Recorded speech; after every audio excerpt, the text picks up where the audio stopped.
नमस्ते।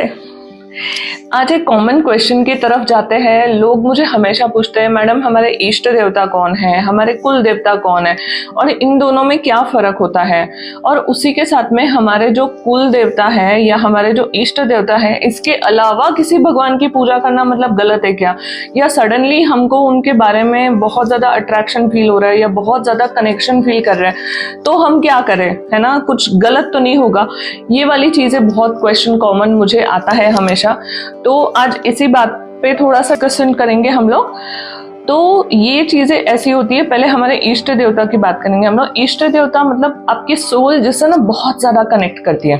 Okay, immediately जब से आप पैदा हुए हो, थोड़े समझदार हुए हो, तब से आपको ना वो भगवान बार बार दिखेंगे। आपको असली या इनके साथ में ना कुछ अलग सा कनेक्शन है। बार बार आप उस मंदिर में जाओगे, आपको बहुत सुकून मिलेगा। ठीक है, बचपन से एक काइंड ऑफ कनेक्शन फील होगा, आपको अट्रैक्शन होगा। अगर किसी ने पास्ट लाइफ रिग्रेशन करवाया है तो हम लोग इष्ट देवता को बहुत अच्छे से समझ सकते हैं। ठीक है, तो ये हमारे इष्ट देवता हो गए। ओके, जो गाइड करते हैं हम लोग को थ्रू आउट लाइफ। हम लोग पैदा हुए तब से हम लोग की डेथ होने तक वो भगवान हमेशा हमारे साथ में होते हैं। ठीक है, और दूसरे होते हैं हमारे कुल देवता। कुल देवता जो हमारे पेरेंट्स या हमारे जो भी एंसेस्टर है, वो जिनकी पूजा करते आ रहे हैं अपनी फैमिली को प्रोटेक्शन के लिए, वो एक भगवान होता है जो हमारे फैमिली के भगवान होता है। ठीक है, उनसे अलग से जुड़ाव होता है हम लोगों का। वो तो रिचुअल है, वो करना है, वो करना है।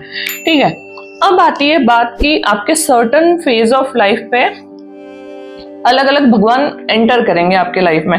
तो इसको समझने के लिए आप ऐसा समझ सकते हो कि अगर आपके जो इष्ट देवता है वो अगर आपके क्लास टीचर है, ऐसा समझ लो। ठीक है, तो ये बाकी के भगवान है ना, वो अलग अलग सब्जेक्ट सिखाने के लिए आते हैं। जैसे कि फॉर एग्जाम्पल अभी किसी की अगर मंगल की महादशा आ रही है, ठीक है, मंगल की महादशा क्या दिखाती है कि आप बहुत, है ना, कमजोर इंसान हो अगर, है ना, तो मंगल की महादशा में ना आपको बहुत बड़े बड़े डिसीजन लेने पड़ेंगे, बहुत पावर की जरूरत पड़ेगी, बहुत स्ट्रेंथ की जरूरत पड़ेगी।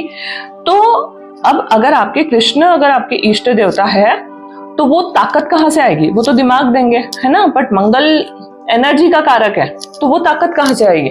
तो अपने आप उस महादशा आने से पहले आप ना एकदम से हनुमान जी के बारे में सोचने लग जाओगे, कनेक्शन फील करने लग जाओगे, हनुमान चालीसा पढ़ने लग जाओगे, या फिर माँ दुर्गा का आपको बहुत ज्यादा, है ना, कनेक्शन फील होगा, या उनके रिलेटेड बहुत सारी चीजें आपको दिखेगी, कोई मंत्र दिखेगा, आप अचानक से जाप करने लग जाओगे, अचानक से कनेक्शन फील करने लग जाओगे।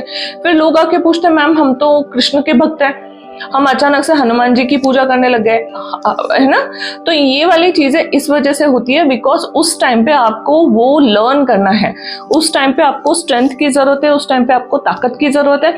इसी तरह से अगर किसी की केतु की महादशा आ रही है ना, तो सडनली वो इंसान ना शिव जी से बहुत ज्यादा कनेक्ट होता है। ओके, क्योंकि उस टाइम पे उसको डिटैचमेंट सीखना है, उस टाइम पे उसको वैराग सीखना है, या अकेला रहना सीखना है, डिस्टेंस में जीना सीखना है, हर किसी से अपने आप से थोड़ा सा, है ना, कनेक्ट होना है, खुद को थोड़ा अंदर से स्ट्रॉन्ग करना है। तो अपने आप शिव जी की तरफ जाओगे। डिटैचमेंट शिव जी ही सिखाएंगे आपको, समझ रहे हो। जो आपके क्लास टीचर है, जो आपके इष्ट देवता है, वो तो आपके इष्ट देवता रहेंगे ही, बट उसके साथ में ये भगवान आके आपको एक सर्टन लेसन लर्न करवाने आ रहे हैं। और अगर ये चीजें हो रही है ना आपके लाइफ में, तो समझना कि ये बहुत अच्छी बात है। आप ग्रो कर रहे हो अपनी लाइफ में और एक लेवल अप जा रहे हो। ठीक है, क्योंकि हम लोग आते ही है ना अर्थ पे एक लेसन लर्न करने, है ना, अलग अलग लेसन लर्न करने। एक लेसन लर्न करोगे तभी तो नया चैप्टर खुलेगा, तभी तो नई चीजें हम पढ़ेंगे, है ना।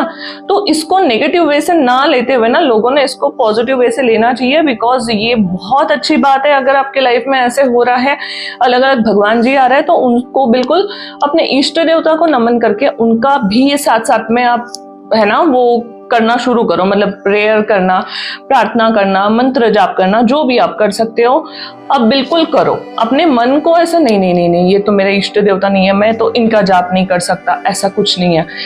ठीक है, तो डेफिनेटली आपको, है ना, बिना क्वेश्चन किए आप अपने जो भी भगवान, आपको आपके इष्ट देवता के परमिशन से ही हर चीज हो रही है, सो वो टेंशन लेने की जरूरत नहीं है। तो बिल्कुल आप उनका नाम पहले लेके आगे जो भी आपके लाइफ में हो रहा है वो होने दो। Just go with the flow. When you surrender ना, पूरी तरह से आप सरेंडर कर दोगे भगवान पे, तो वो अपने आप रास्ता बताते जाएंगे आगे का, है ना। आप कुछ गलत नहीं कर रहे हो। भगवान एनर्जी है, पर वो अलग अलग चीजें सिखाने आते हैं हमारी लाइफ में। ओके, बस इतनी सी बात समझनी है ना।